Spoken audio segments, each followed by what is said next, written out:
Forklift collisions can happen in the blink of an eye. Blind intersections appear everywhere, and one wrong move between two operators can tip a forklift, crush a pallet of product, or cause expensive damage as the result of a collision. When two forklifts approach each other, communication, visibility, and control become everything.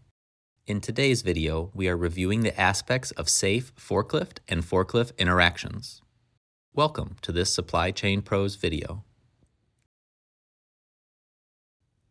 The first and foremost tool that a forklift operator has when interacting with other forklift traffic is their line of sight. The ability to see and understand the location of another lift that is nearby is the first step in accident prevention and safe travel throughout the worksite. A forklift operator should always respect the direction of travel safety principle.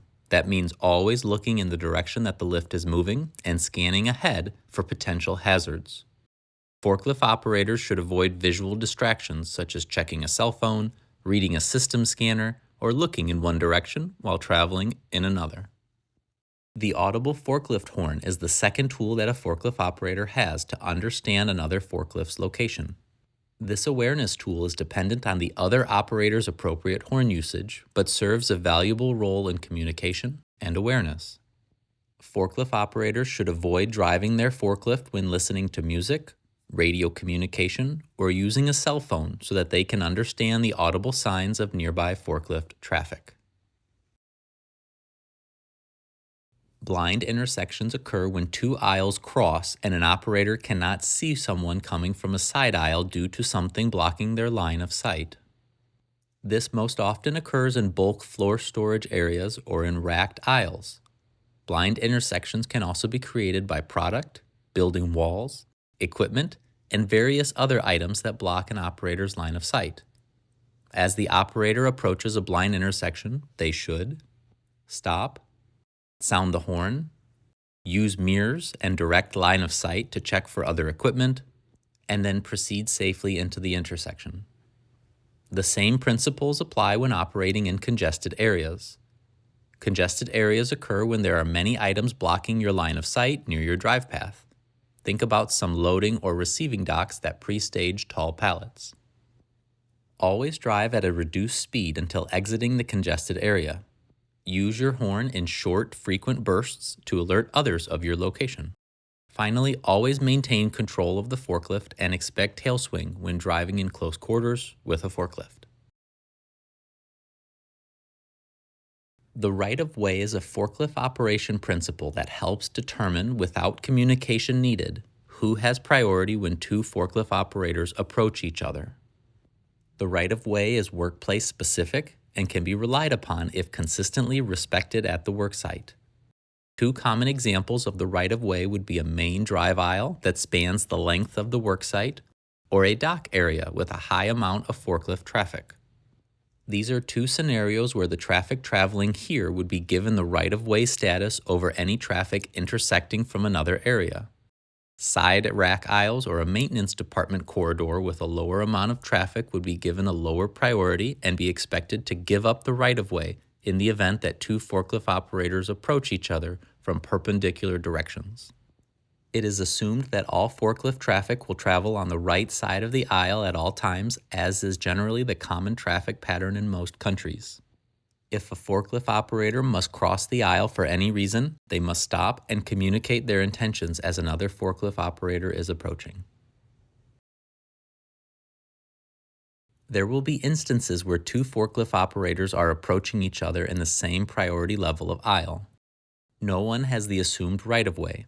How these two forklift operators approach and communicate will determine if this forklift and forklift interaction is done safely.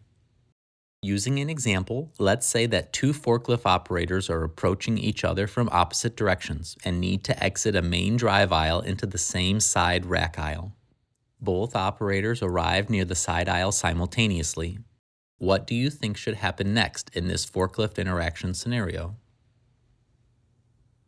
Neither forklift operator has the right-of-way. Both operators should stop their lifts and communicate their intentions. At one point, one of the operators must yield and allow the other forklift operator to proceed into the aisle first. A forklift operator should never assume the right-of-way in this scenario. If both assume that they have the right of way, there is a higher chance of a forklift collision due to a misunderstanding and lack of communication. The final portion of today's video is related to forklift following distance. When following another forklift at full speed, an operator should be at minimum 3 truck lengths of distance behind the preceding forklift. Following too close can result in a collision in the event that the leading forklift operator does something unexpected. This 3 truck length minimum is designed because the mechanical braking system of the forklift being driven will take the lift approximately 1 full truck length to mechanically stop the lift. In the event that the operator sees a hazard, there is an amount of time necessary for a human to realize the hazard and move the body part operating the forklift to react to the hazard.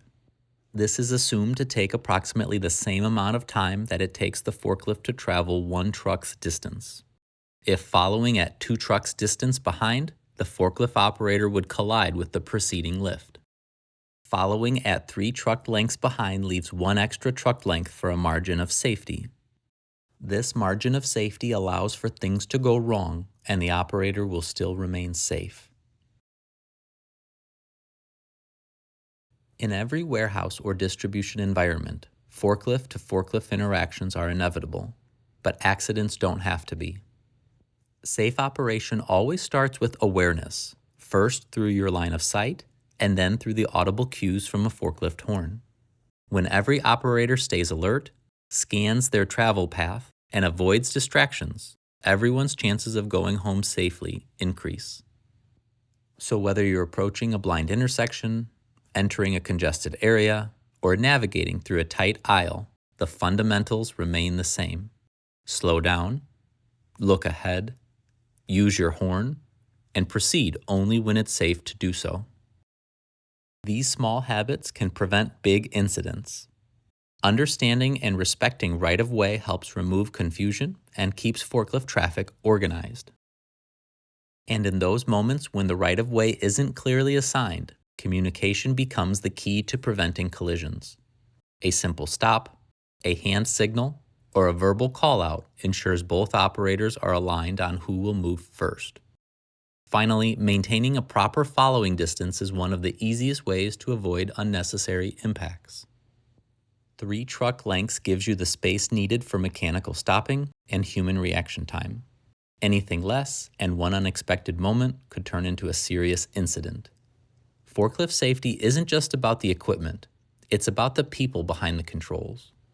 When every operator stays aware, communicates clearly, and respects safe operating principles, forklift and forklift interactions remain smooth, controlled, and incident-free. Stay alert, stay predictable, and always operate with awareness as your top priority. If you found value in the content of this video, like and subscribe to the channel. This is your Supply Chain Pro, out.